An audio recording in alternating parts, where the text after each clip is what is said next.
اور جو ہی آپ نے اللہ کی اطاعت چھوڑی، ہو سکتا ہے اللہ وہ نعمتیں واپس لے لے. اور نعمتوں کے اندر کیا ہے؟ مال اللہ کی نعمت ہے، گھر اللہ کی نعمت ہے، اچھی گاڑی اللہ کی نعمت ہے، اچھا لائف سٹائل اللہ کی نعمت ہے. یہ سب اللہ کی نعمت ہے. جس نے ان نعمتوں کا، ان بلیسنگز کا مزہ چکھا ہے، ایمان کی چاشنی، اللہ کی یاد، آخرت کی فکر، اللہ کے سامنے کھڑے ہونے کا احساس، اللہ کو یاد کر کے آنکھ سے آنسو کا جاری ہونا، اللہ کو یاد کر کے دل میں سکون کی کیفیت کا محسوس ہونا، اللہ کی یاد کی وجہ سے دنیا کی بے رغبتی کا ہونا، آخرت کی فکر کی وجہ سے دنیا سے بالکل بے نیاز ہو جانا. جا کے چلے جاؤ کسی بھی بڑے سے بڑے ڈاکٹر کے پاس، ہارٹ اسپیشلسٹ کے پاس، اسے کہو یہ میرے پاس اتنے سارے ڈالرز ہیں، میں آپ کو لاکھوں ڈالرز دینے کے لیے تیار ہوں، آپ مجھے دل کا سکون دے دیں. تو دنیا کا کوئی ڈاکٹر آپ کو ایسا نہیں ملے گا جو آپ کو دل کا سکون عطا فرمائے. اسی لیے جب احساس ہو تو فوراً اپنے زندگی کے اوقات میں سے وقت نکالو، اپنے اندر ایسی ایک سینس ڈیولپ کرو کہ آپ کانسٹنٹلی اپنے ایمان پہ چیک رکھو کہ کہیں میں ایمان سے تو خالی نہیں ہو رہا، کہیں میں اللہ سے غافل تو نہیں ہو رہا. اور اس کا چیک کیا ہے؟ کیسے پتہ لگے گا کہ ہم اللہ سے دور ہو رہے ہیں؟ یاد رکھو کہ جب نماز انسان چھوڑ دیتا ہے تو یہ نشانی ہے کہ تم اللہ سے دور ہو رہے ہو. جب قرآن پڑھنا چھوڑ دو گے تو یہ اس چیز کی نشانی ہے تم اللہ سے دور ہو رہے ہو. جب نماز میں تمہارا دل نہیں لگ رہا تو اس چیز کی نشانی ہے کہ تم اللہ سے دور ہو رہے ہو. جب مسجد جانے کا دل نہیں چاہ رہا تو اس چیز کی نشانی ہے کہ تم اللہ سے دور ہو رہے ہو. دنیا کے کاموں میں اتنے مصروف ہو گئے کہ آخرت کے کاموں کے لیے ٹائم نہیں ہے تو یاد رکھو کہ تم اللہ سے دور ہو رہے ہو. قرآن پڑھتے ہوئے احساس نہیں ہو رہا، جذبات نہیں ہے، کوئی فیلنگز نہیں ہے تو سمجھو کہ اللہ سے دور ہو گئے. اللہ کی خاطر نیک اعمال کرنے کا دل نہیں چاہ رہا تو سمجھو اللہ سے دور ہو گئے ہو. تو یہ ساری وہ علامات ہیں جو کہ ہمیں پتہ ہونا چاہیے کہ اگر یہ سب میرے ساتھ ہو رہا ہے تو اس کا مطلب ہے کہ میں اللہ سے بہت دور ہو رہا ہوں. تو اللہ سے دوری جو ہے، جتنا زیادہ دور ہوتے جائیں گے اتنا ہی ہمارے لیے کیا ہوگا؟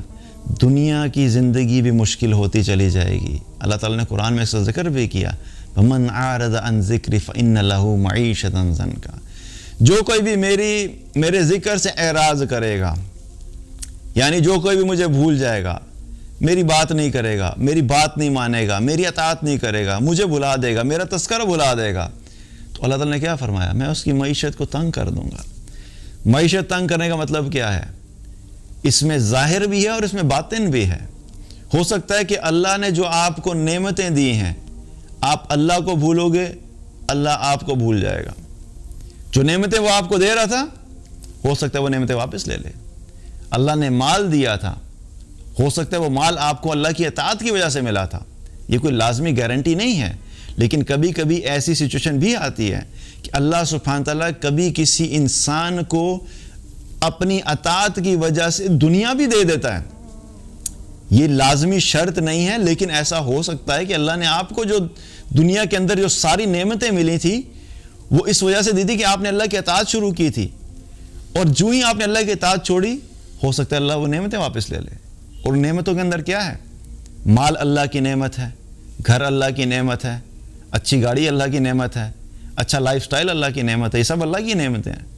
ہمیں لگتا یوں ہے کہ ہم نے جو ہے سب حاصل کیا، حالانکہ ہم نے حاصل نہیں کیا ہوتا. ہم نے محنت کی ہوتی ہے، لیکن اس محنت کے پیچھے اللہ کا حکم ہوتا ہے کہ اللہ فیصلہ کرتا ہے کہ ٹھیک ہے چلو تم نے جو محنت کی اس کے بدلے میں تمہیں دے دیتا ہوں.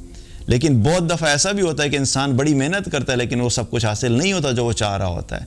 تو ہر چیز کے پیچھے اصل میں اللہ کا فیصلہ اور اللہ کا امر ہوتا ہے.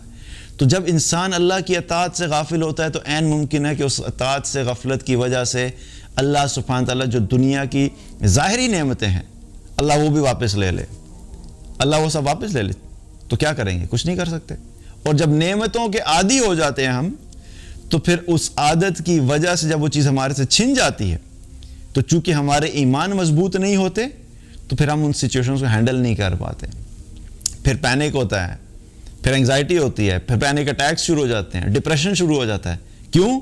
کیونکہ سارا دل اور سارا دماغ اور ساری سوچ اور سارا وقت انسان انہی نعمتوں میں ڈوبا ہوا تھا، اور ان نعمتوں میں ڈوبے ہونے کی وجہ سے اس کے دل کے اندر ان ساری چیزوں کی محبت اتنی زیادہ ڈیپ اور اتنی سٹرونگ ہو گئی تھی کہ جب انسان سے پھر کوئی محبوب چیز چلی جاتی ہے تو پھر اس انسان کے لیے اس سچویشن کو ہینڈل کرنا آسان نہیں ہوتا۔ اسی لیے جن لوگوں کے لیے ان کا ایمان محبوب ہوتا ہے تو ان کو اس چیز سے زیادہ تکلیف ہوتی ہے کہ ہمارا ایمان اگر کمزور ہو رہا ہے تو ان کو اس چیز پہ زیادہ تکلیف ہوتی ہے۔ اگر ان کے پاس سے لاکھوں روپیہ چلا جائے گا تو ان کو اتنی تکلیف نہیں ہوگی، کیونکہ ان کا دل مال کے ساتھ نہیں اٹیچڈ ہے۔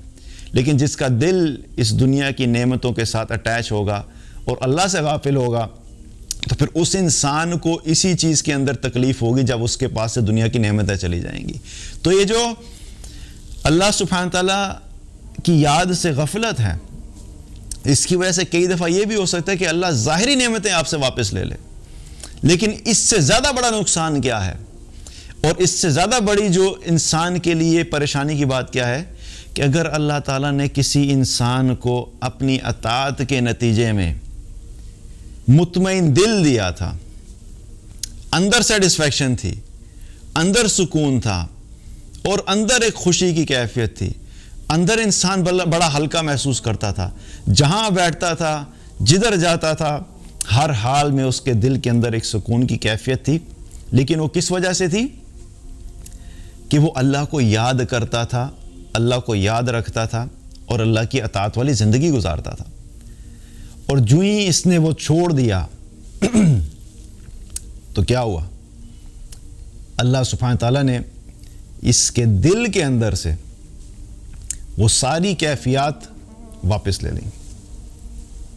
اب سکون نہیں ہے، پہلے سکون ہوتا تھا، اب سکون نہیں ہے، اور ایک دم سے اب پریشان ہے کہ کیا چینج ہو گیا، میں تو پہلے جیسے زندگی گزارتا ویسا ہی ہے، میری جاب بھی چل رہی ہے، میرا بزنس بھی ٹھیک چل رہا ہے، میرے پاس پیسہ بھی ہے، بینک بیلنس بھی ہے، لیکن وہ پہلے والا سکون نہیں ہے۔ تو کیا وجہ ہوئی؟ تو اس کا مطلب یہ ہے کہ تم دیکھو پہلے وہ کیا ایسی چیز تھی جس کی وجہ سے تمہیں سکون محسوس ہوتا تھا۔ یہ میں اس شخص کی بات کر رہا ہوں کہ جو پہلے اللہ کی اطاعت والی زندگی گزارتا تھا، پھر اس نے چھوڑ دی، اور ایسا شخص جس نے کبھی اطاعت کی ہی نہیں، تو اس کے پاس تو یہ بلیسنگز پہلے ہی نہیں تھی، کیونکہ بغیر اللہ کی اطاعت کے یاد رکھو کہ کبھی بھی آپ کو دل کا سکون حاصل نہیں ہو سکتا۔ الا بذکر اللہ تطمئن القلوب، کہ اللہ تعالیٰ نے دلوں کا اطمینان اپنی یاد میں رکھا ہے۔ یاد سے مراد صرف اذکار نہیں ہے، بلکہ کیا ہے، اس میں اللہ کی اطاعت بھی شامل ہے۔ تو جس نے ان بلیسنگز کو ٹیسٹ ہی نہیں کیا، اس کی تو میں بات ہی نہیں کر رہا، میں بات کر رہا ہوں جس نے ان نعمتوں کا، ان بلیسنگز کا مزہ چکھا ہے، ایمان کی چاشنی، اللہ کی یاد، آخرت کی فکر، اللہ کے سامنے کھڑے ہونے کا احساس، اللہ کو یاد کر کے آنکھ سے آنسو کا جاری ہونا، اللہ کو یاد کر کے دل میں سکون کی کیفیت کا محسوس ہونا، اللہ کی یاد کی وجہ سے دنیا کی بے رغبتی کا ہونا، آخرت کی فکر کی وجہ سے دنیا سے بالکل بے نیاز ہو جانا، یہ سارے ایسی فیلنگز ہیں کہ آپ ملٹی ملین ڈالرز بھی اگر کما لیں گے نا، اور کسی کو دیں گے کہ میرے پاس اتنے ڈالرز ہیں، اس کے بدلے میں مجھے دل کا سکون دے دو، تو واللہ آپ یہ سارا پیسہ دے کے بھی دل کا سکون حاصل نہیں کر سکتے۔ جا کے چلے جاؤ کسی بھی بڑے سے بڑے ڈاکٹر کے پاس، ہارٹ اسپیشلسٹ کے پاس، اسے کہو یہ میرے پاس اتنے سارے ڈالرز ہیں، میں آپ کو لاکھوں ڈالرز دینے کے لیے تیار ہوں، آپ مجھے دل کا سکون دے دیں، تو دنیا کا کوئی ڈاکٹر آپ کو ایسا نہیں ملے گا جو آپ کو دل کا سکون عطا فرمائے، کیونکہ دل کا سکون یہ صرف اللہ کا فیصلہ ہوتا ہے، یہ صرف اللہ کی دین ہوتی ہے، یہ صرف اللہ کی طرف سے ہی مل سکتا ہے۔ تو جس نے یہ دینا ہے، آپ کو اسی کی طرف جانا ہوگا، اسی سے بات کرنی ہوگی، اسی کے سامنے گڑ گڑانا ہوگا، اسی سے مانگنا ہوگا، اسی سے آپ کو یہ سارے اپنے جو پرابلمز ہیں اسی کے سامنے رکھنے ہوں گے، کیونکہ مسائل کا حل وہی دے سکتا ہے جس کو مسائل کا حل پتہ ہے۔ دنیا کے ڈاکٹر کو دل کے سکون کا حل کا نہیں پتہ، یہ جو ڈیفرنٹ قسم کی میڈیسنز وغیرہ دے کے لوگوں کو سلا کے کہتے ہیں نا جی آپ کو ڈپریشن ہو گیا، انگزائٹی ہوگی تو یہ فلاں میڈیسن لے لو. یہ میڈیسنز جو ہوتی ہیں یہ کوئی سکون نہیں دے رہی ہوتی ہیں، یہ انسان کو صلاح دیتی ہیں اور صلاح کے ان کو سکون دلانے کی کوشش کر رہے ہوتے ہیں. ٹیمپریریلی جو ہے آپ کے ہارمونز کو جو ہے ان سے پلے اراؤنڈ کر کے آپ کو ایک ٹیمپریری فیلنگ دینے کی کوشش کی جا رہی ہوتی ہے، لیکن ایک جو پرماننٹ فیلنگ ہے اور ایک جو آپ کو کانسٹنٹ دل کے اندر سکون کا احساس ہے وہ صرف اللہ دے سکتا ہے. اور اگر اللہ نے یہ فیصلہ کر لیا کہ تمہیں دل کا سکون نہیں مل سکتا تو ساری دنیا کے ڈاکٹرز کے پاس بھی چلے جاؤ، کوئی بھی تمہیں دل کا سکون نہیں دے سکے گا. اسی لیے ہمارے لیے بہت ضروری ہے کہ ہم ہر وقت اس چیز کا احساس رکھیں کہ اللہ کی یاد سے کبھی غافل نہیں ہوں اور اللہ کی اطاعت سے کبھی غافل نہیں ہوں. ٹیمپریری فیزز کا آنا ایک الگ بات ہے، وہ آئیں گے. ہر انسان کی زندگی میں ٹیمپریری فیزز آتے ہیں کہ جب وہ انسان جو ہے وقتی طور پہ اللہ تعالیٰ سے غافل ہو جاتا ہے. کبھی جاب کے اندر ایسی مصروفیت آ گئی کہ 1-2 ہفتے ایسے گزرے کہ کانسٹنٹلی آپ کو 8-8 10-10 گھنٹے 12-12 گھنٹے کام کرنا پڑا. اس کا امپیکٹ ضرور فیس ہوگا آپ کو. 12 گھنٹے جب دنیا کو دو گے تو یاد رکھو کہ وقتی طور پہ آپ کو اللہ سے غفلت محسوس ہوگی. بزنس کے اندر ایسی مصروفیت آ گئی کہ 2-3 ہفتے کے لیے مصروف ہو گئے تو یاد رکھو کہ پھر اللہ سے دوری محسوس ہوگی. لیکن اگر اسی سٹیٹ میں کانسٹنٹلی رہے اور اپنے آپ کو پل بیک نہیں کیا تو پھر یاد رکھو کہ اتنے دور چلے جاؤ گے کہ پھر واپس آنا مشکل ہو جائے گا. اسی لیے جب احساس ہو تو فوراً اپنے زندگی کے اوقات میں سے وقت نکالو کہ اللہ کا قرآن جو ہے اس کی تلاوت کرو، اس کو سمجھو، اس کے اندر جو احکامات ہیں ان پہ عمل کرو. اپنی نمازوں کو ٹھیک کرنے کی کوشش کرو، نماز کو پڑھا دو. نماز اگر پہلے 4 منٹ میں ختم کرتے تھے اس کو 5 منٹ 6 منٹ 7 منٹ 10 منٹ تک لے کر جاؤ. اپنا فوکس ری اسٹیبلش کرو نماز کے اندر، کیونکہ نماز جو ہے اللہ کی یاد کا بہترین حصہ ہے. جب تم اپنی نماز ٹھیک کرنا شروع کرو گے آہستہ آہستہ کیا ہوگا، اس نماز کے ذریعے سے اللہ تمہیں دل کے سکون کو واپس کر دے گا.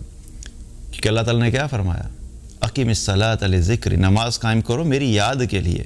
تو جس دل میں اللہ کی یاد ایک دفعہ آ جائے گی تو سمجھو کہ وہ جو بے چینی اور بے سکونی جو تمہارے دل میں ایک بیماری کی طرح بیٹھ گئی تھی، اس بیماری کا علاج اللہ کی یاد تھا. اور اللہ کی یاد علاج کے طور پہ اسی وقت فائدہ دے گی جب وہ میڈیسن لو گے. لیکن ایک بیماری کو تم کیری کر رہے ہو اور پتہ ہے کہ ایک بیماری ہے اور اس کا سلوشن بھی پتہ ہے، اس کی میڈیسن بھی پتہ ہے کہ یہ میڈیسن ہے اور ڈاکٹر نے میڈیسن دے بھی دی آپ کو، لیکن اگر وہ میڈیسن لوگے نہیں اور اس طریقے سے نہیں لوگے جس طریقے سے ڈاکٹر نے بتائی ہے تو تم اس بیماری سے کبھی بھی باہر نہیں نکل سکتے.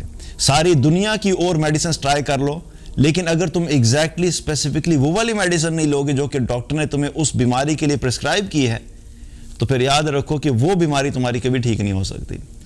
تو دلوں کے اندر جب دلوں کے اندر سے سکون ختم ہو جاتا ہے تو اس کی جو میڈیسن کیا وہ اللہ کی یاد ہی ہے. اپنی نمازوں کو ٹھیک کرو، کچھ وقت اکیلے میں بیٹھ کے اللہ کو یاد کیا کرو، اللہ سے باتیں شروع کر دیا کرو، اللہ کے سامنے اپنے مسائل بیان کیا کرو. لیکن یہ ساری چیزیں اپنی زندگی میں کانسٹنٹلی اس کو پریکٹس بناؤ، کیونکہ انسان کی کوئی لائف نہیں ہے، ایک مسلمان کی کوئی زندگی نہیں ہے اگر وہ اللہ سے غافل ہو کے زندگی گزار رہا ہے. اللہ سے غفلت اور اللہ سے دوری جو ہے وہ دنیا کے اندر بھی انسان کو جو ہے بے چین کرتی ہے. دنیا کی زندگی بھی اس کی کمپرومائز ہو جاتی ہے، دنیا کی زندگی کا جو سٹینڈرڈ اور کوالٹی ہے وہ خراب ہو جاتی ہے. اور اگر انسان اپنے آپ کو اس چیز سے نکال کے باہر نہیں آتا تو یہ سٹیٹ انسان کے لیے اس کی آخرت کے اندر بھی بربادی کا سبب بنے گی.